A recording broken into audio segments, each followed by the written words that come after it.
Hello, ladies and gentlemen, to a new episode of Logic, Modal Logic. Well, I'm still dealing with the question, and it's really my question. What's the difference between simple and conditional necessity? I cannot really answer that, and I hope you can and help me with that. So we have here, it says, okay, if B, then necessarily U. That simple necessity, you see that here. I wonder if you can see my cursor. No, you cannot see my cursor. Okay. But I can mark it, right? Yeah. And then we have conditional necessity, where we say it's necessary that if B, then U. And we have some examples. So if you're a bachelor, then you're inherently unmarriable. So in no possible world would anyone marry you. And that's a bit offensive, right? But you're a bachelor, and that's kind of an insult. It's something that is intrinsic to your substance, I guess. If B, then U by itself is necessary. So I don't know what by itself means here. I think it does not need any further inference to become true. And then we have here necessary.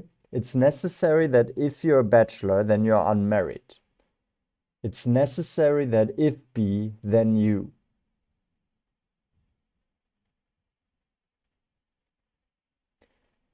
So this just means that you are a bachelor or you're not a bachelor, right? And then you're unmarried. But someone may still marry you. So I get the difference. I just don't get the difference. And maybe you can answer that to me. Why is this the difference? If you're a bachelor, then you're inherently unmarriable, or it's necessary that if you're a bachelor.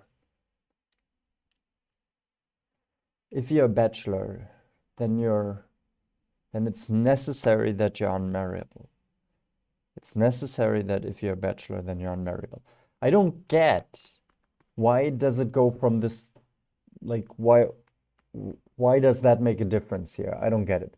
So let's read it again. So the box inside, if B, then necessarily U posits a simple inherent necessity given your bachelorhood. Your unmarried is inherently necessary.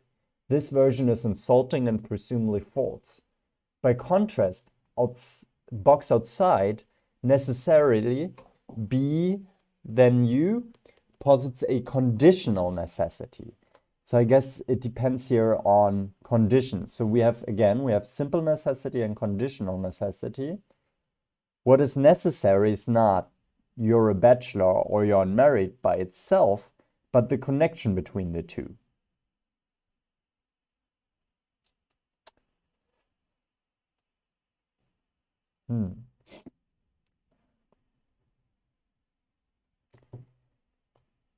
Okay, so this here then implies to the connection, right? This second version is trivially true because bachelor means unmarried man, or English sentence, if you're a bachelor, then you must be unmarried is ambiguous.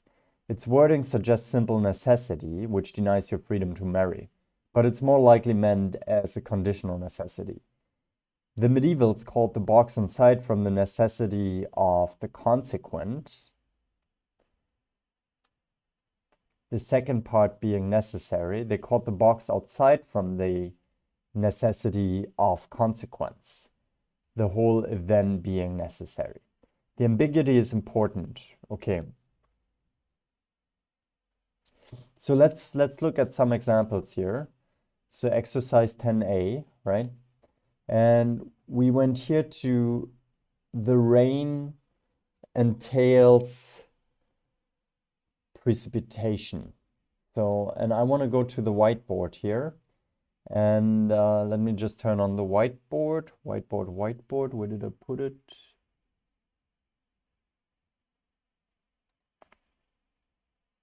There we go. So I already wrote that here. So it's either, if it rains, then necessarily precipitation. Can I actually change that? Oh, I can make it bigger. Very cool. Okay, and then it is necessary that rain, then participation, but not precipitation.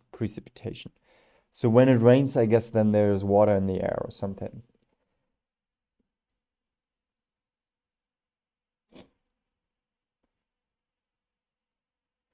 So then I wonder, why isn't it inherently necessary here?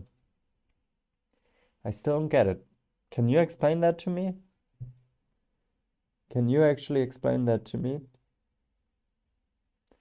Really wonder why.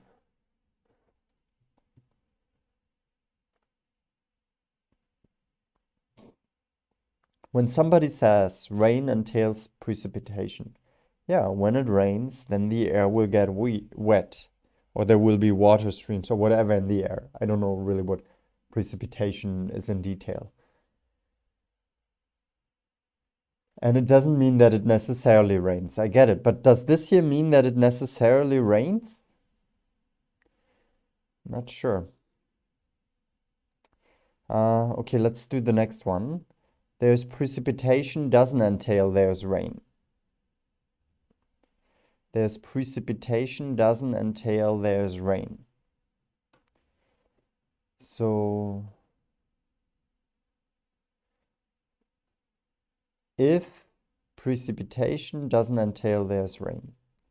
Oh, it doesn't? I mean, I don't know if these are true. Maybe they just make them to, like, maybe they're just supposed to be fun or something. Um, let's do a larger board here again. How do I clean this board? Do I have a function to clean this board? Refresh. Whew. Now I don't see anything anymore, right? I have the same problem. Let me just stop until I figure that out. Okay, so I just cleared the canvas, and now I have to look at the task again. Turn this off. So there's rain entails, there's does not entail, there's precipitation. No, there's precipitation, the one number 6, right? There's precipitation doesn't entail there's rain. Yeah, I guess that's true. It can also be just water in the air. So let's write it like this. So number 6. So let's say there's precipitation, then it entails rain. No, we say that's not true, right? That's not true.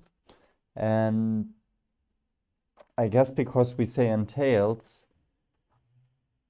we just write this before again. But I wonder why. So I wonder again, maybe you can explain to me. Does this here really mean that there is precipitation? Sorry, that there is necessarily precipitation in the air. Oh, this would mean, I mean, this would mean that whenever there is precipitation, it is necessary that there is no rain. Okay, now I get it. I think now I get it.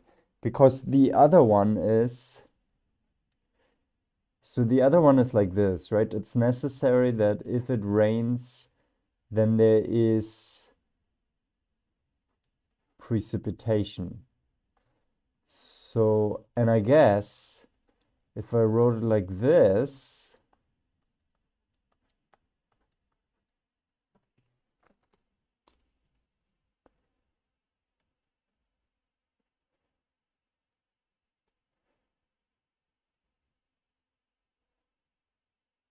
huh,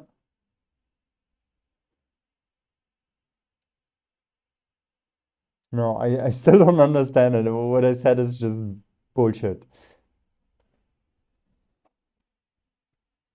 Nevertheless, so that's what I wonder right now. Let me know how you interpret that. Thank you very much.